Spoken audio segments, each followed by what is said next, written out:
छिटपुट घटनाओं के साथ प्रथम दिन की अर्धवार्षिक परीक्षा शांतिपूर्ण हुई संपन्न। विभागीय स्तर से प्रश्न पत्र हुआ लीक और प्रधानाध्यापक पद के लिए शिक्षकों का संघर्ष है जारी। नमस्कार और आदाब आप तमाम दर्शक बंधुओं को, मैं हूं एस के चौधरी। दोस्तों, 18 सितंबर 2024 से बिहार के तमाम सरकारी विद्यालयों में अर्धवार्षिक परीक्षा की शुरुआत की गई थी और यह परीक्षा पूरे बिहार में शांतिपूर्ण संपन्न हो गई है। वो प्रथम दिन की परीक्षा। बताते चले कि इस परीक्षा को विभाग द्वारा बिहार विद्यालय परीक्षा समिति द्वारा आयोजित होने वाली परीक्षा के अनुरूप ही तय किया गया है।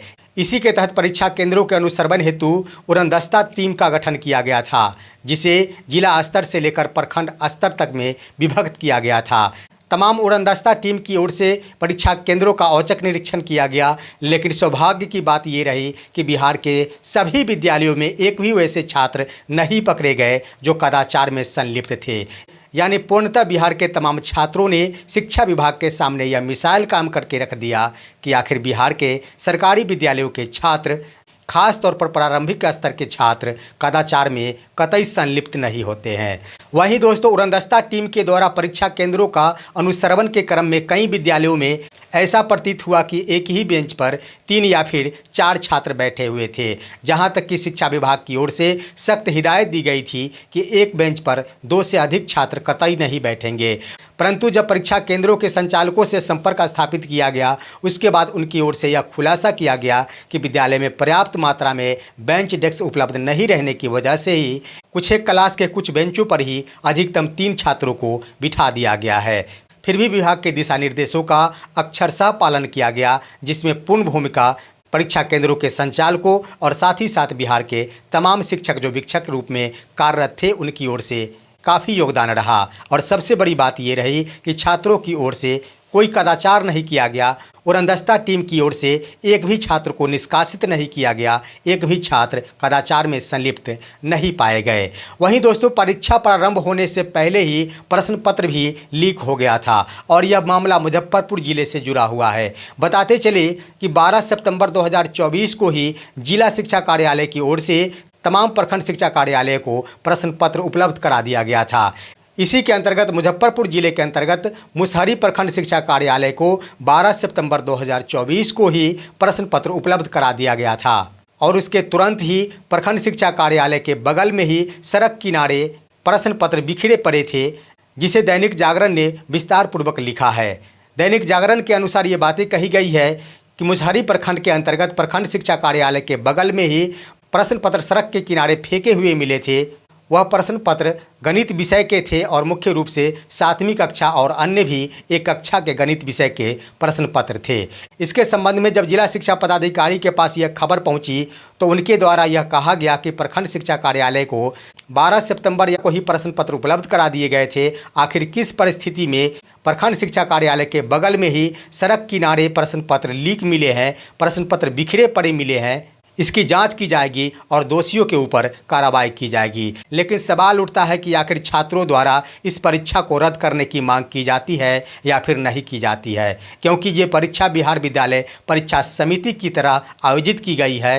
देखना ये होगा कि छात्रों के अनुरोध पर मुख्य रूप से मुजफ्फरपुर जिले के अंतर्गत 7वीं कक्षा के गणित विषय और अन्य जो भी प्रश्न पत्र जिस विषय के लीक हुए थे, सड़क किनारे बिखरे पड़े मिले थे, उन कक्षाओं की परीक्षा रद्द हो पाती है या फिर नहीं हो पाती है, या फिर विभाग द्वारा इस पर संज्ञान लिया जाता है या फिर नहीं लिया जाता है। क्योंकि अभी तक ऐसा देखा गया है कि बिहार विद्यालय परीक्षा समिति द्वारा आयोजित होने वाली कोई भी परीक्षा जिसके प्रश्न पत्र लीक हो जाते हैं, छात्रों के मांग पर या फिर विभाग द्वारा स्वतः संज्ञान लेने के बाद उस परीक्षा को स्थगित कर दी जाती है और पुनः इसकी परीक्षा ली जाती है। अब दिलचस्प बन गया है कि छात्रों द्वारा इसकी मांग उठाई जाती है या फिर नहीं उठाई जाती है। वहीं दोस्तों, प्रधानाध्यापक पद के लिए शिक्षकों के बीच संघर्ष जारी है। बताते चले कि जमुई जिला अंतर्गत लक्ष्मीपुर प्रखंड अंतर्गत उत्क्रमित मध्य विद्यालय बेला में 2 ऐसे शिक्षक थे जिन्होंने प्रधानाध्यापक पद के लिए आपस में ही संघर्ष शुरू कर दिया है। दैनिक भास्कर में छपे खबर के अनुसार उत्क्रमित मध्य विद्यालय बेला, जो कि जमुई जिला के लक्ष्मीपुर प्रखंड अंतर्गत स्थापित विद्यालय है, वहां के पूर्व प्रधानाध्यापक जो कि प्रखंड शिक्षक थे दिलीप कुमार और साथ ही नए प्रधानाध्यापिका अभिलाषा कुमारी के पति के बीच नोकझोंक हो गई और विद्यालय परिसर में ही उठापटक शुरू हो गई। देखते ही देखते विद्यालय परिसर कुश्ती का अखाड़ा बन गया, जिसे देखने के लिए ग्रामीणों की भीड़ उमड़ पड़ी। तमाम ग्रामीणों द्वारा इसका आनंद लिया जा रहा था, तो अंततः थक हार कर इन दोनों ने ही अपने संघर्ष को विराम दिया। उसके बाद तमाम शिक्षकों द्वारा बीच बचाव करते हुए बीच का रास्ता निकालने का सलाह दिया। बताते चले कि इस विद्यालय के प्रभार के रूप में इसी विद्यालय के प्रखंड शिक्षक दिलीप कुमार थे, जो इस विद्यालय का संचालन कर रहे थे। बाद में चलकर अभिलाषा कुमारी द्वारा पदभार ग्रहण किया गया और इस विद्यालय को चलाना शुरू किया गया। उसके बाद प्रभार देने की बात आई तो किसी बिंदु को लेकर दोनों के बीच नोकझोंक शुरू हो गई। उसी दिन से यह मामला गर्म है और दोनों के बीच संघर्ष जारी है। वही घटना हुई जब वर्तमान प्रधानाध्यापिका अभिलाषा कुमारी के पति द्वारा भी इसमें दखल अंदाजी किया जाना शुरू कर दिया गया। अभिलाषा कुमारी के पति द्वारा ही विद्यालय में आकर पूर्व प्रधानाध्यापक दिलीप कुमार के साथ प्रभार देने के संबंध में बातचीत शुरू की गई और किसी बिंदु को लेकर दोनों के ही बीच नोकझोंक शुरू हो गई। हो सकता है यह मामला इस स्तर पर शुरू हुआ होगा कि पूर्व प्रधानाध्यापक द्वारा ये बातें कही गई होगी कि प्रधानाध्यापिका हमसे सवाल करेगी। आखिर प्रधानाध्यापिका के बदले प्रधानाध्यापिका के पति द्वारा इसमें दखल अंदाजी क्यों किया जा रहा है।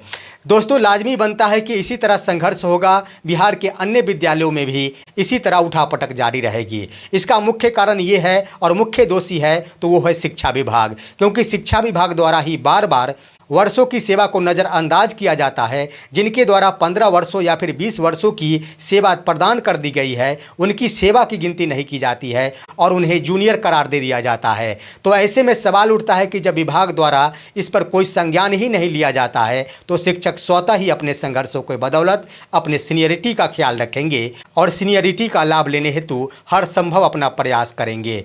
यही कारण रहा होगा जिसके कारण विद्यालय परिसर में कुश्ती का अखाड़ा बन गया और पूर्व प्रधानाध्यापक के साथ साथ प्रधानाध्यापिका के पति के बीच जोरदार उठम बजरी शुरू हो गई। वहीं दोस्तों, प्रधानाध्यापक के मामले में कहा जाए तो अभी फिलहाल प्रधानाध्यापक और प्रधान शिक्षक की बहाली चल रही है।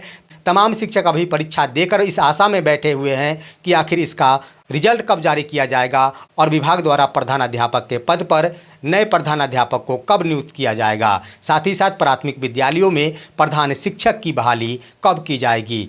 इसके क्रम में जो खबर आ रही है कि सितंबर 2024 के अंत तक प्रधान शिक्षक एवं प्रधानाध्यापक पद का रिजल्ट घोषित कर दिया जाएगा। उसके बाद बहाली की प्रक्रिया शुरू की जाएगी। लेकिन देखना है कि आखिर क्या कुछ होता है, क्योंकि शिक्षा विभाग 2022 से ही प्रधान शिक्षकों की बहाली कर रही है।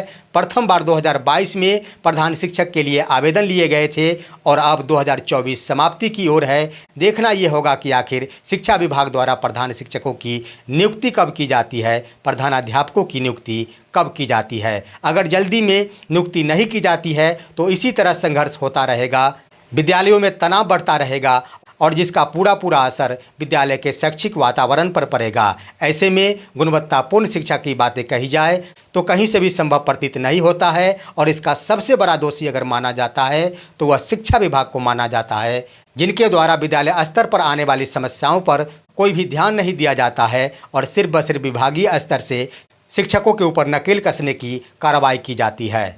वहीं दोस्तों, बिहार के सभी विद्यालयों में अर्धवार्षिक परीक्षा तो चल रही है, लेकिन एक और सवाल खड़ा हो गया है कि परीक्षा के समाप्ति के बाद तमाम छात्रों के उत्तर पुस्तिकाओं का मूल्यांकन किया जाएगा। आखिर कैसे उसका मूल्यांकन होगा, कॉपी की जांच कैसे की जाएगी, क्योंकि शिक्षकों के बीच ये संशय उत्पन्न हो गया है कि शिक्षा का अधिकार अधिनियम 2009 के तहत किसी भी छात्र को असफल करार नहीं दिया जाना है, सभी के सभी छात्रों को सफल करार दे दिया जाना है। और उधर शिक्षा विभाग की मंशा है कि इस परीक्षा में छात्रों की प्रगति क्या होती है और उस प्रगति के आधार पर ही शिक्षकों का मूल्यांकन किया जाएगा। शिक्षकों से संबंधित वार्षिक मूल्यांकन पंजी का संधारण किया जाएगा और साथ ही साथ बिहार के तमाम विद्यालयों का रैंकिंग भी किया जाएगा। इसके संबंध में भी एक पत्र जारी किया गया है कि प्रत्येक विद्यालयों का रैंकिंग किया जाएगा और रैंकिंग के लिए 100 अंक निर्धारित किया गया है।